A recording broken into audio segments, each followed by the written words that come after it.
c'est souvent des négatifs. 90% de ce qui passe à la télé. Ah bah de toute façon, il faut que ça soit négatif, sinon ça intéresse personne. Donc, je veux dire, même, enfin, on dit tous ça, mais même nous, est-ce que vraiment t'as envie de te taper un journal où t'as des bonnes nouvelles toute la journée? Ça fait chier, quoi.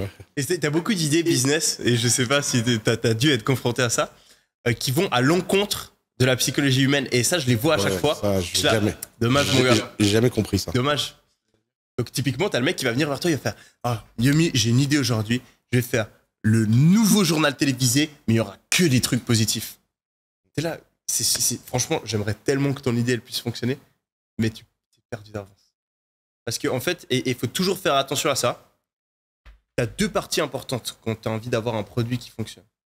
Tu dois apporter de la valeur, donc améliorer la vie des gens, et tu dois aussi avoir cette partie qui résonne profondément avec un désir, un besoin profond humain. Et souvent, il y a des gens qui ont l'un sans l'autre. Donc, c'est dommage. Imaginons par exemple la méditation. Pour la méditation, tu sais que c'est un truc qui aide énormément beaucoup de gens.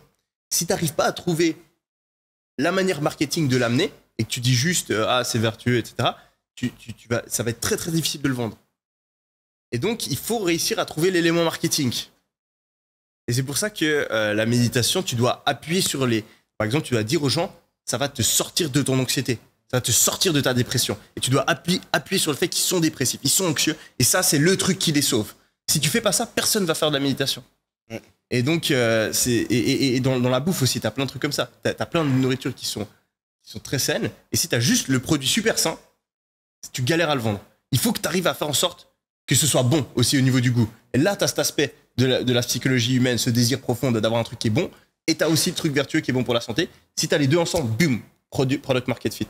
Et souvent, les gens, ils ont que le truc qui est bon pour la santé, mais ils n'ont pas le goût. Ils n'ont pas le truc qui donne envie.